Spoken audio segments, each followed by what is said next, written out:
Friends, बरायबाय चेनेलाव pin Constable दायो नोंथांमोना नायगासिनो दङ बड' जब इनफो अफिशियेल इउटुब चेनेलाव ओरैबायदि गगा मोनदों दा बेखायनो टाइमावहाय माने भिडिअ खालामनो हायाखै स' ओरैबायदि खस्थ' मोनगासिनो दङ दा जियानो जा Assam police appointment letter date आरो लोगोसे SSC कनस्टेबल गोदान एप्लाइ आरो लोगोसे RRB group D admit login बोरै खालामनांगौ नोंथांमोना आपडेटखौ लाबोदों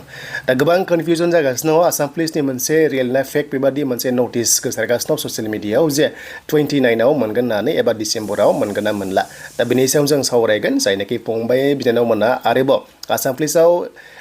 फिजिकल टेस्ट होनो रेडि जागासिनो प्रेक्टिसाव थाबाय था थाबैनो 4000 भेकेन्सि लिंकआ एक्टिभ जाथारसिगोन आरो एप्लाइखौ खालामनो हासिगोन दा जों थांग्रोनो फार्स्टआवनो RRB ग्रुप D एडमिट प्रसेसआ माबायदि खालामनांगौ दा जों फैबाय RRB अफिशियेल वेबसाइटआव बे होम पेजाव फैयोब्ला डाइरेक्ट लिंकखौ नोंथांमोना नांगौब्ला डिसक्रिप्शनाव दङ डाइरेक्ट फैनो हागोन नङाबा दासान्दि एसे लिंकआ प्रब्लेम जागासिनो दङ दानिया जोङो मिथिगौ जे एग्जामा जोंहा 27 नभेम्बरनिफ्राय जागायसिगोन बेनो जाबाय अल इन्डिया हिसाबै दा बेनो जाबाय जोंहा RRB ग्रुप D हिसाबै दा बेखायनो जों बोरै स्टेटासखौ नायनो हागोन दा बेखायनो जोंहा लगइन अप्शन दङना बे लगइनाव क्लिक खालामनांगोन आरो लगइनाव क्लिक खालामनाय लोगो लोगो second option login with RRB account बावहाय जों क्लिक खालामनांगौ आरो खालामनाय लोगो लोगो नोंथांनि मेल एबा मबाइल नाम्बार जेनाखि रेजिस्टार दङ बेखौ होनानै पासवर्डखौ होनानै आइ एम नट ए रबटआव क्लिक खालामनानै जों मा खालामनांगोन लगइन खालामबा नोंनि प्रफाइलाव थांनो हागोन नाथाय मोनसे खोथाखौ गोसोआव ला नोंथांमोना गोबां कमेन्ट्स खालामगासिनो दङ जे एडमिट दासिमबो एग्जाम सिटिखौ नुवाखै होननानै दा जोंहा रोखायै नटिस फैखादोंमोन जायखिजाया नोंनि एग्जाम डेटनि 10 डेज सिगांल' नोङो एग्जाम सिटिखौ नायनो हागोन आरो जुदि एग्जाम डेटखौ नोंथांमोना नांगौब्ला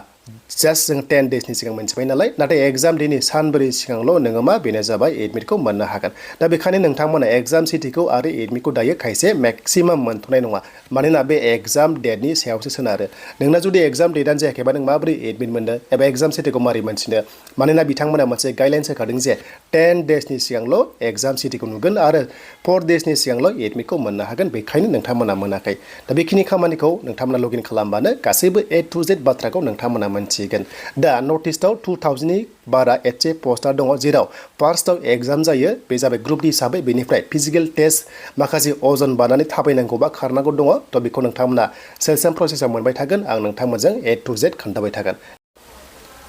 दा जोङो SSC आव फैबाय SSC आव फैनाय लोगो लोगो MTSनि एडमिटआ दासिमबो फैथ'वाखै दे जेनोखि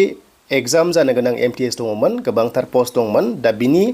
आनजाद डेटआ दासिमबो फैथ'वाखै नाथाय नभेम्बराव जानो गोनांमोन दा जों गोबां सर्सआव मोननाय बायदिब्ला आर्टिकेल्सआव जों नायनाय बायदिब्ला सेकेन्ड उइक डिसेम्बरावसो बे एग्जामा कन्डाक्ट जागोन आरो लोगोसे GD कनस्टेबल मेडिकेल टेस्ट दायो सोलिगासिनो दंखाय गोदान SSC GD constable vacancy example अके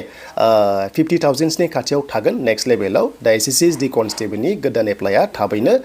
डिसेम्बराव जानाय चान्सआ दङ दा नैबे नभेम्बराव आसा गैया डिसेम्बराव जानाय चान्सआ दङ जुदि मोजां खबर फैयोब्लाथ' नभेम्बर लास्ट सप्तायाव जानो हागौ नाथाय मेक्सिमाम चान्सआ बेनो जाबाय डिसेम्बरनि गेजेर सप्तायावसो बियो एप्लाइ जानानै जानुवारि फेब्रुवारियाव आनजादखौ खालामगोन बेनो जाबाय अनलाइन आरो लोगोसे एग्जाम पास जाबाथाय फिजिकल टेस्ट आरो मेडिकेल टेस्ट खालामनानै काट अफ लानानै साख्रि दा 18 इयार्सनिफ्राय 28 इयार्ससिम SSC GD कनस्टेबलाव खालामनो हागोन बेनो जाबाय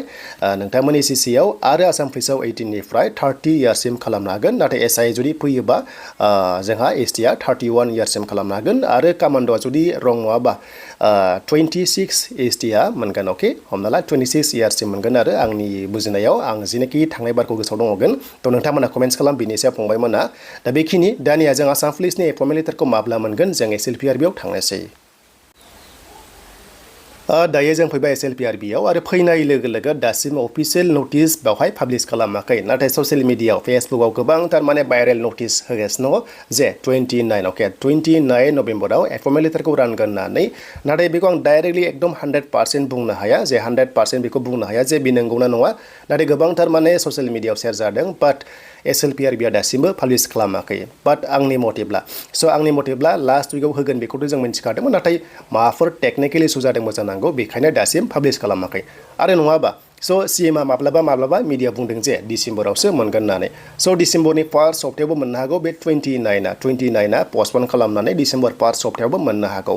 मानोना दासिमबो माने फिक्स डेटखौ बुङाखै ससियेल मिडियायावबो आरो लोगोसे पाब्लिश खालामाखै नाथाय दा जेनोखि नोंथांमोना साफा सानै निउसआ नुदों जानांगौ बेनो जाबाय 29 होननानै नाथाय फिक्स नङा आरो जुदि फिक्स मारबा थ' नोंथांमोना खानापारा फिल्डआव थांनांगोन बेखौथ' बुंखादों खानापारा फिल्डआवनो गासैबो एपइन्टमेन्ट लेटारखौ मोनगोन दानिया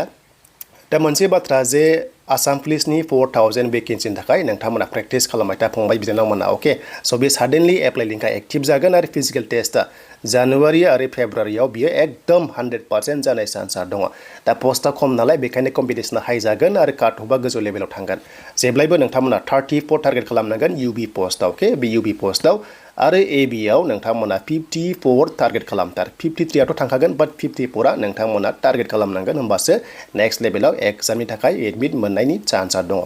दा बेनो आरो नोंथांमोना बुजिबाय जे दासिम फिक्स अफिसियेल नटिस फैयाखै आरो जेब्लानो हरखाबै गोदान अफिसियेल नटिस फैगोन एपइन्टमेन्ट लेटार राननायनि नोंथांमोनजों शेयार खालामगोन आरो बेखौ रानखांनाय लोगो लोगो फैगोन नेक्स्टआव DME अके स' DME आरो लोगोसे DHSनि एपइन्टमेन्ट लेटारखौ डिसेम्बरनि फार्स्ट सप्तायाव मोननाय चान्सआ दङ